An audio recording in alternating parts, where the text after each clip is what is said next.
Hello and welcome to A Dev Named Josh. I'm a dev named Josh, and in today's video we're going to talk about singletons. We're going to get the game actually functioning like a game. Instead of just having one enemy chase the player around, we're going to have it to where enemies spawn in waves, and the player has to defeat them all to progress to the next wave. It's going to be awesome. But before we get into that, I actually want to address something that was covered in the last video. So in the last video, we had a cyclic reference error. And if we go to the Godot documentation, docs.godotengine.org, here at the bottom of the static typing in GD script portion of the docs, we can find this part which says cases where you can't specify types, okay? And one of the cases is two scripts can't depend on each other in a cyclic fashion. So I was correct in saying that we couldn't have the player have a reference to the projectile and the projectile have a reference to the player. That's why we were getting that error. Now, I don't like that because obviously I'm not saying, like this part of the documentation is saying, hey, the rifle has to exist for the player to exist and the player has to exist for the rifle to exist. Obviously, this is a chicken and egg scenario where it's like, okay, but which comes first? This is cyclic. In order for there to be a player, I need a rifle. And in order for there to be a rifle, I need to have a player, and I need to have a rifle, a player, etc. But in our case, we were simply trying to give a type to a variable and determine the what type of. Let me go to projectile.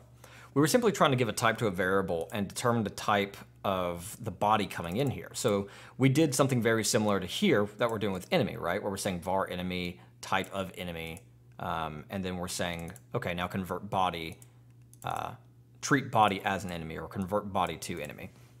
We wanted to do the same thing with player, but we couldn't do it because we're in projectile, and player down here creates an instance of type projectile. So because these two things, quote unquote, rely on one another, we couldn't do it. Now, obviously, they don't actually rely on one another. This does to an extent, but we're not relying on it in the same way. We're getting the packed scene, and then we're just spawning stuff. And the projectile, we're not relying on, or weren't relying on the player, just like we're not relying on like the enemy to exist. We're just asking, hey, if it is one, we'd like to store the body as an enemy. So a little bit of a nuanced thing there in GD script when you get into static typing, but I wanted to point that out. So with all that cleared up and out of the way, let's go ahead and jump in. So we want to create an autoload, and what an autoload or a singleton is, if I come back over to our window, we have everything going on in our game here. And what we want to do is we want to manage all of these different things that are going to occur in the game. Like we want to know, like, hey, what wave count are we on? And if we kill an enemy, we need to know how many enemies are remaining. And there's really not an appropriate place to put that. We could put it in the player, but then we don't know, like, if the player, we won't be able to do anything if the player dies. Like, we need to, like, handle this outside of all of the scenes that we currently have in the game. So we need to create a singleton. A singleton will just kind of sit on top of all the other nodes, and it will kind of listen and watch, and we can send signals to it, we can call methods on it, we can use properties. So that is what we're going to do. So the way we do that is over here in the resource folder, I'm going to right click and I'm going to say new script, and I'm going to type game manager. Okay, and then I'll open it up real quick. Now, unlike, and we can see it extended from node, and it gave us some boilerplate. I'll get rid of that. Unlike all the other scripts, I'm not going to use game manager as a type, okay? I'm not going to say, hey, I have a variable of type game manager. We're not going to do that, which means we don't have to give it a class name like we typically would, which is good because I'll show you something, game manager.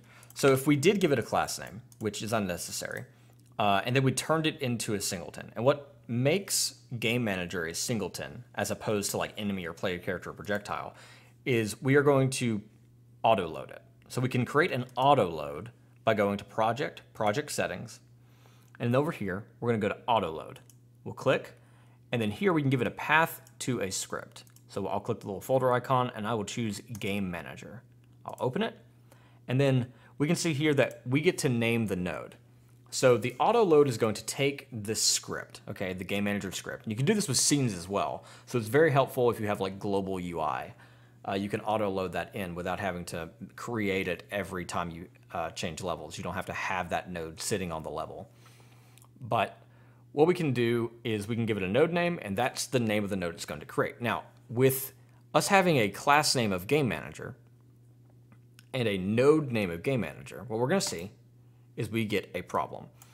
Can't add autoload, invalid name, must not collide with an existing global script class name.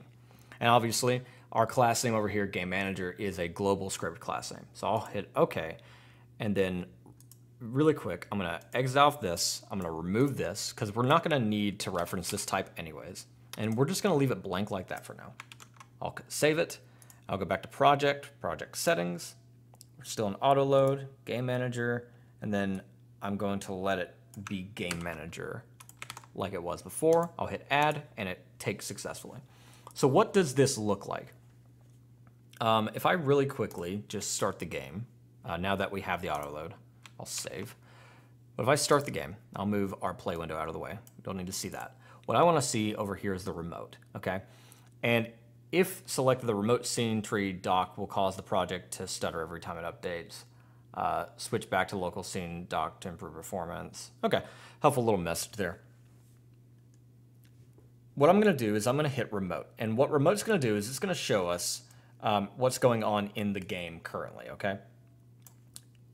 So unlike here where we have local and it's showing us what we have in our main scene, we can hit remote. And then we can see the actual scene tree as it is in game, okay? At runtime as the game's playing. So to kind of compare here, we have the game manager. And this is our autoload. We can see that it created it above the main level, and it created it as a child of root. Awesome. So if you put like your UI in there, it would be game manager, UI, then main level, etc. If we open up main level, we'll see player, character, and enemy. And we can actually go further in this remote view, and we can check out like all the stuff on them. Their rotations on their sprites, the location and transform of the thing. If you do not see this remote, the reason you don't see it is because you need to come up here to debug, and you need to make sure this is checked. Deploy with remote debug. And if you do that, you will get the ability to switch between local and remote will be what is playing in the game currently, and local will just be in editor what you're editing, okay? So I'll go ahead and stop the game.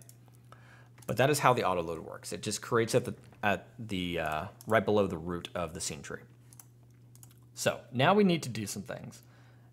And what we're gonna do is we're gonna make a few variables here. I'm going to start with wave. So I'm going to create var wave. It's going to be a type integer because obviously you're not going to have a wave that is wave 1.5 or something.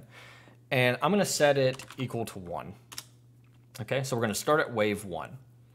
And then I'm going to create a enemies remaining variable. It's going to be an int as well because we can't have half an enemy. And I'm going to set it to 1 as well. So at the very beginning, we're going to start with wave 1, enemies remaining will be 1. And then I want one more variable to handle this, and it's going to be spawn count. Yeah, we'll leave it spawn count. We might be able to give that a better name. It's also going to be an int. But this one we're going to set to 0.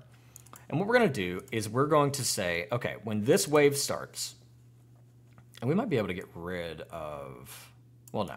So when this wave starts, whatever the wave number is going to be how many enemies we're going to spawn, or how many enemies the player has to kill before the next wave. So we're going to set enemies remaining equal to wave. We may be able to get away with just using wave, but I think I want to decrement this. So the wave will be 1, the enemies remaining will be 1. The wave will be 2, the enemies remaining will be 2. And spawn count is going to keep track of how many of these enemies we've actually spawned into the game, okay? So this is keeping track of how many enemies are left before we end this wave, and this is keeping track of how many enemies we've actually spawned in, right? Okay. Next, we want spawn points, okay? And I know that we're gonna make a very generic spawn point. So I'm gonna say spawn points. If I can type, there we go. And I'm just going to say that this is going to be an array of type node 2D. Not node 3D, node 2D.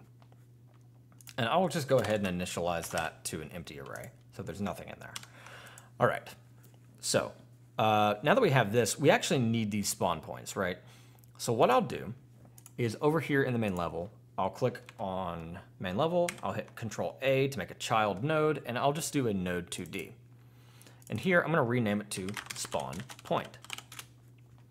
And now for the spawn point, I'm going to right click and I'm going to, well, first I'm going to click on spawn point. I'm going to head over to node. And I'm going to give it a group because we're going to need to be able to reference this or find it in the tree.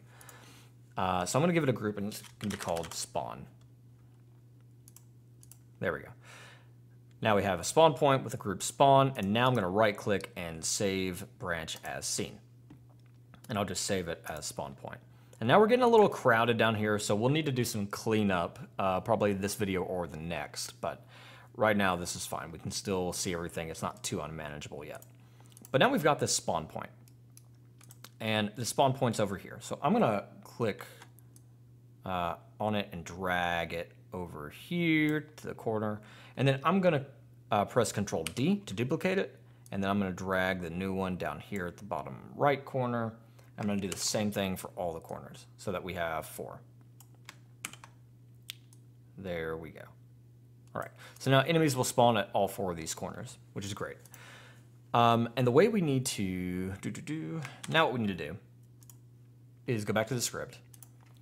And we need to actually start getting these spawn points. Additionally, we actually need to get a reference to the main level. Right? Because when we go to add a child, we'll be at root for this autoload, as I showed you. It will be a sibling, not a parent or a child of main level. It will be, and I'll show you that one more time just so we're clear what's happening. But when we go to remote, we can see that game manager, which is the autoload script we're working on, is the same level as main level, right? It is a sibling to main level, and they are both children of root. So when we go to add a child by spawning in the enemy, we'll be adding it somewhere that's not actually in the level, and I want to put it in the level. So we need a reference to the level. That's all I'm saying here, right? So in the game, and so what we need is we also need a var, and I'll say level, and that is going to be of type node 2D as well. Because that's all that our level roots are, right? Is a node 2D, and it just has a reference to everything going on there. Additionally, or I guess we could do a scene as well, but we'll get there. Okay, so back in the script, I'm going to create the ready function. Okay, and so I'm going to do func ready. There we go. And then here in the ready, I want to be able to get to the level. So what we need to do is we're going to set level equal to get tree, which will give us the entire scene tree. And then how do we get the level here? I guess one way we could do this is go to main level, go over to groups, and give main level a group of level, okay? We're just tagging it as a level. And then back in the script, what we can do is get scene tree, and then we can get nodes in group, or actually we can use get first node in group, okay? And now we can just pass level in, and that will grab our level and store it as the level variable, or in the level variable.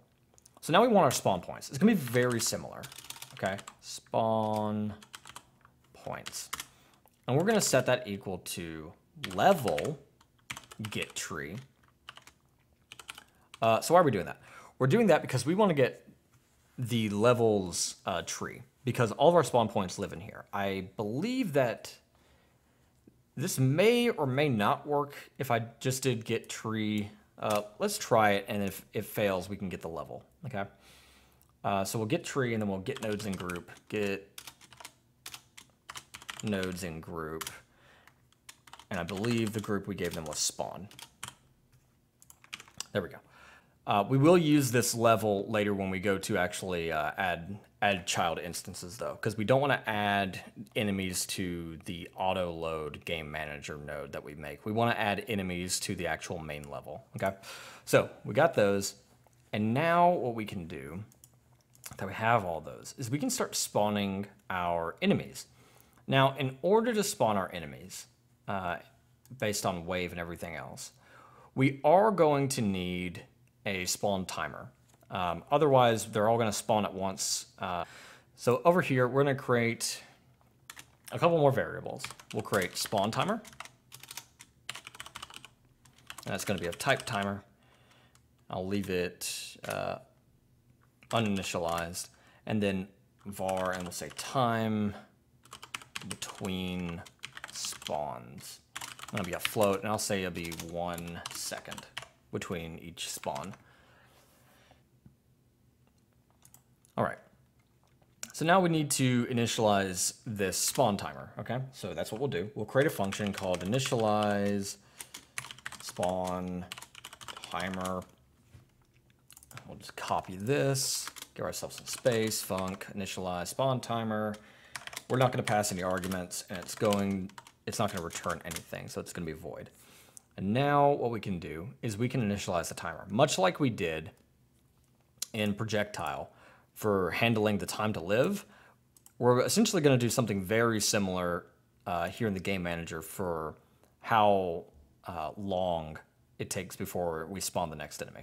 So I'm going to say spawn timer. Spawn timer is going to be equal to timer.new. Awesome.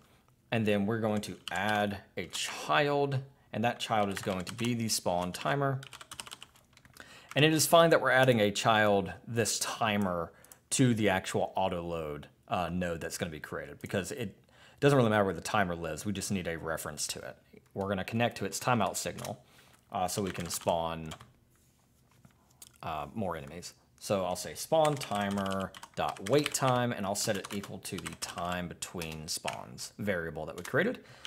I'm also going to say spawn timer dot one shot, and that is going to be false. We actually want this timer to repeat until we tell it to stop. Okay.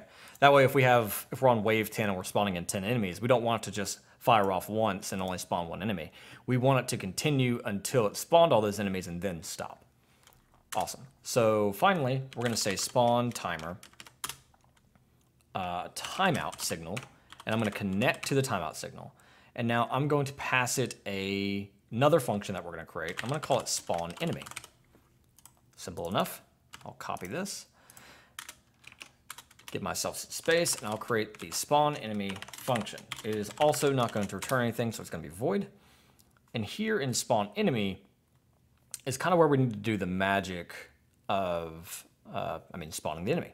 So the first thing we want to do is we want to get one of these spawn points we have. We need that location, right? So I'm going to say var, and I'm going to say random spawn. And it's going to be a type node 2D. And it's going to be equal to a spawn, or we're going to set it to a spawn point, but not just any spawn point. We're not going to just set it to like the first one or the second one or the third one. Instead of that, what we can do is we can say rand I, so for random integer, range. So we're going to get a random integer whole number from a range that we set, okay? And when we pass an int to this, we're going to say between the range of 0 and spawn points dot size. There we go. And this is going to give us the size of the actual array. So if we have 4 elements in it, it's going to give us 4. Add an extra parenthesis there so that it will be happy. Now the thing is, if we're going to get a random integer between 0 and 4, we have the potential to accidentally go out of range, right? If we have 4 spawn points. The reason for that is element 4 will be 3, right? We start counting at 0. So the first spawn point would be 0, the second 1, the third 2, the fourth 3. But if there are 4 elements, then we're saying, hey, between 0 and 4, we can potentially get 4, since this is inclusive here at the end when you deal with random range. So if we did that, if we got an index of 4 from spawn points, we would be out of the actual range of the array, and we'll get an error. So what we need to do is whenever you use size like this, just put a nice -1 at the end.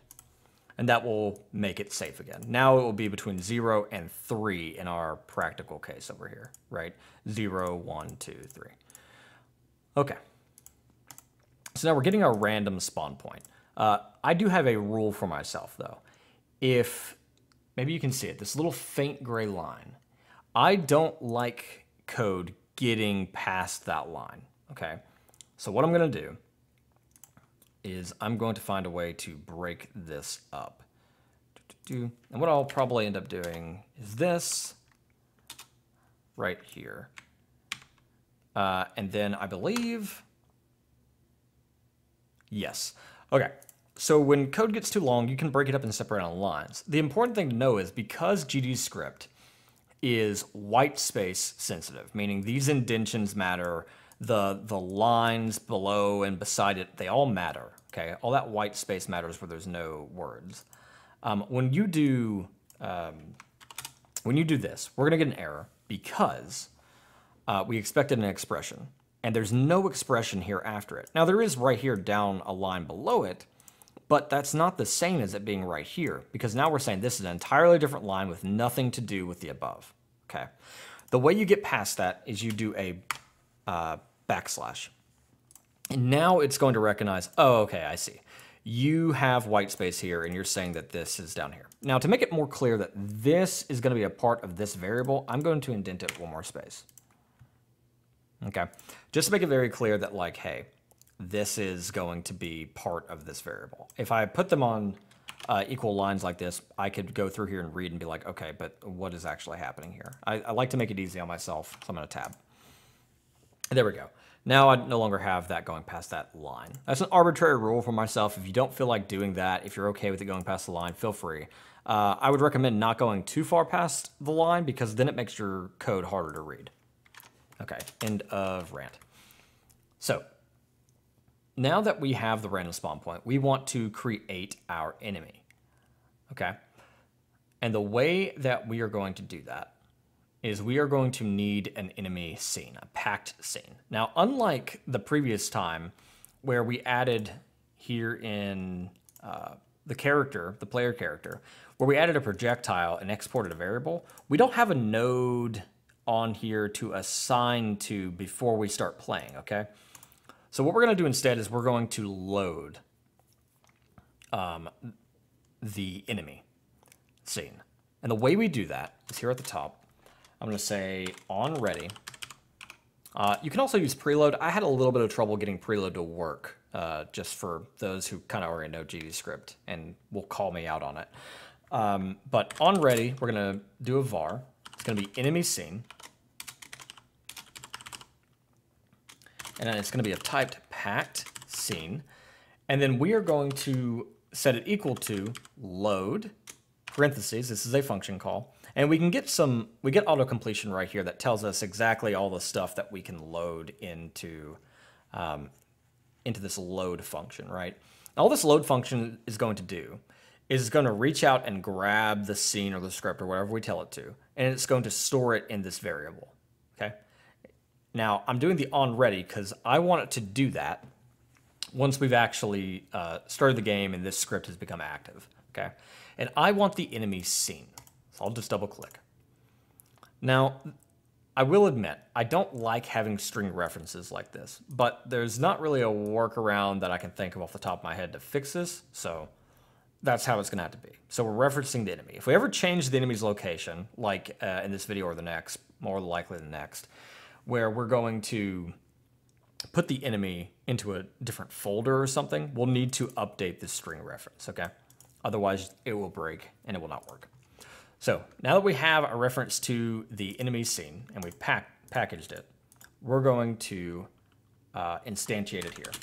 I'll say var inst is going to be equal to enemy scene dot instantiate. Okay, I'm going to call instantiate there.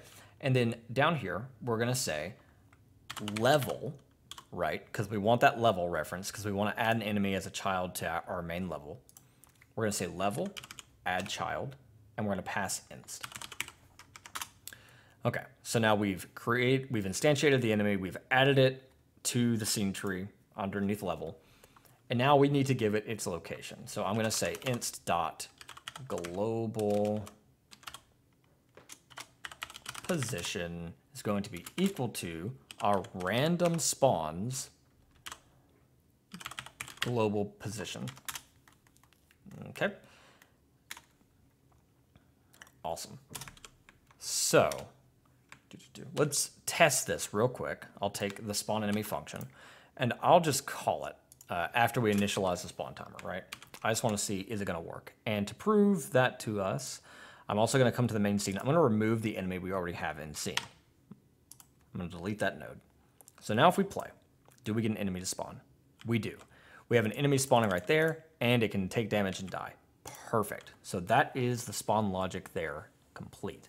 Now we need to actually make it to where it will spawn enemies after we've killed that one, right? So let's go back to the script editor. Here in the game manager, we'll go ahead and remove this spawn enemy call that we were testing. And now what we'll do, we've got our timer initiated, we've got our spawn enemy. Let's go ahead and handle like waves and stuff. So we'll create a new function. Give ourselves some space. And it's going to be spawn handle next wave. Okay. It as well is not going to have any parameters and it's not going to return anything, so it's going to be void.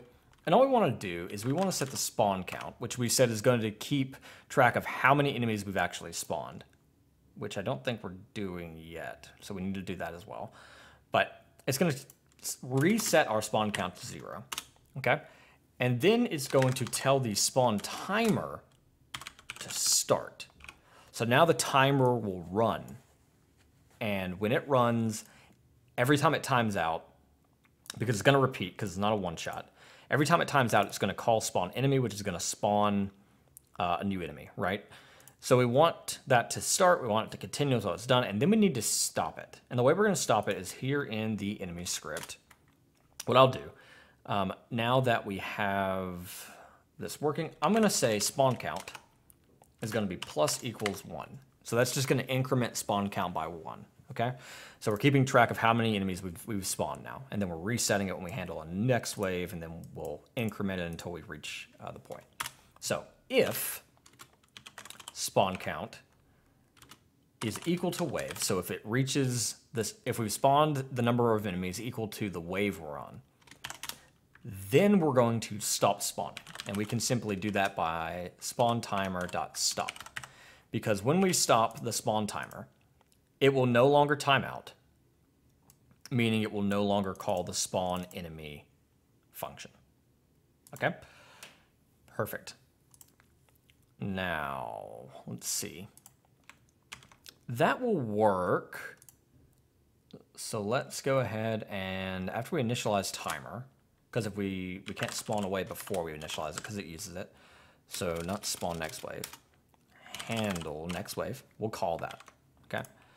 And now let's see if that works. We're starting off at wave 1. Enemies remaining will be 1. Let's go ahead and press play. And there we go. It took 1 second and then it spawned in. Perfect.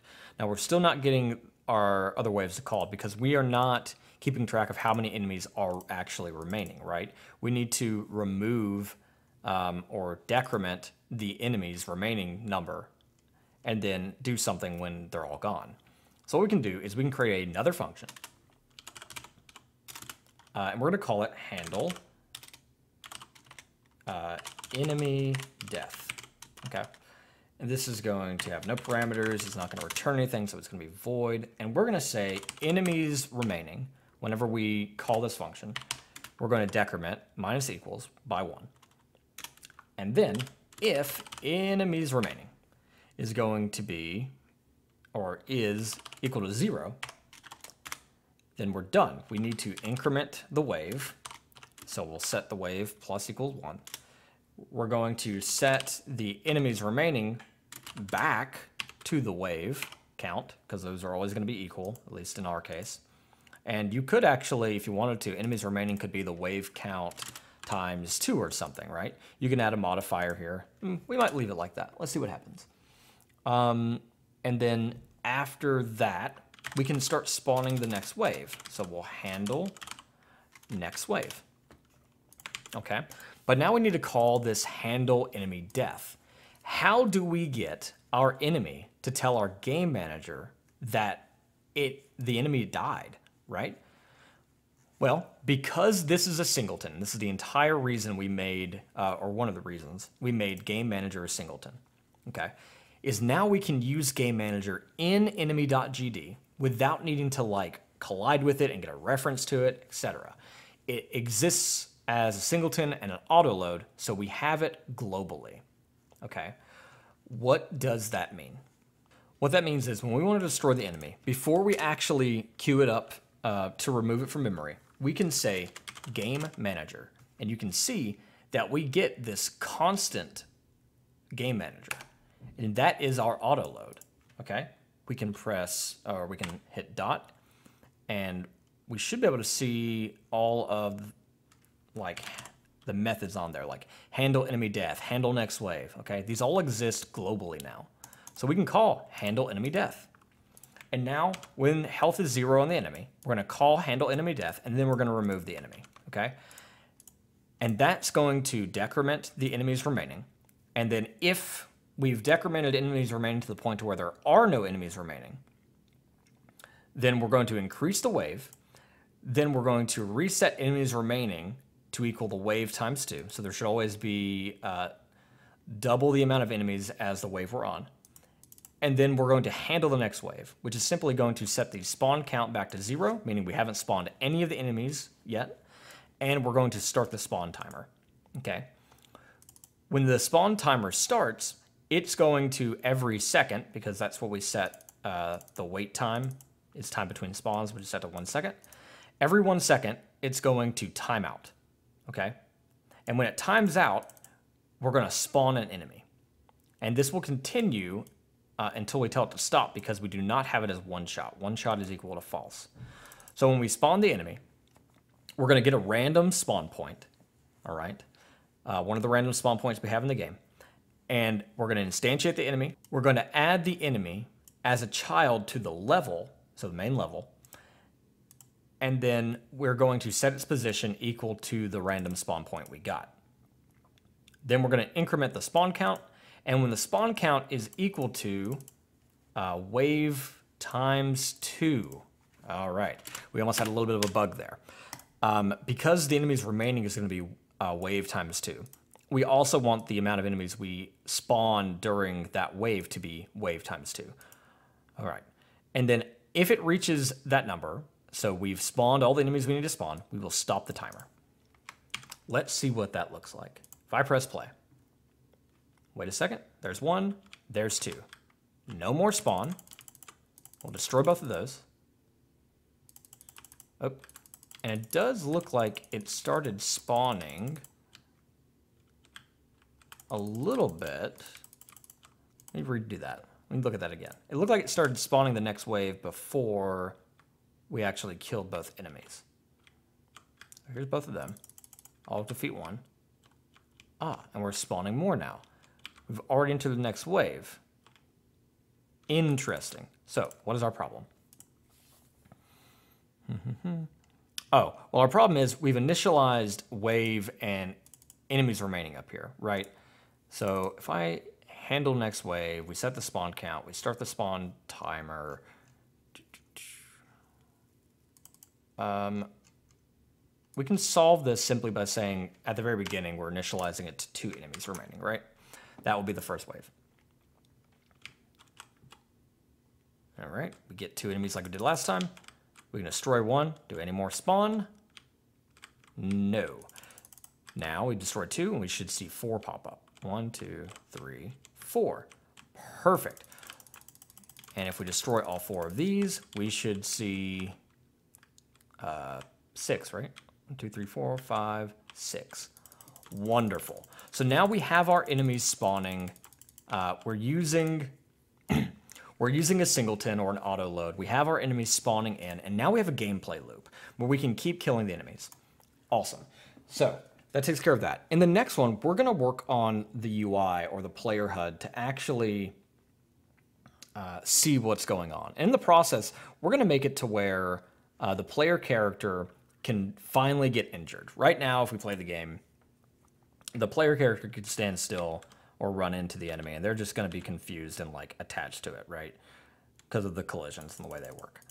So we're going to work on UI, and we're going to work on player health, I believe, in the next video. Thanks for stopping by. This has been a dev named Josh, and I'll see you next time.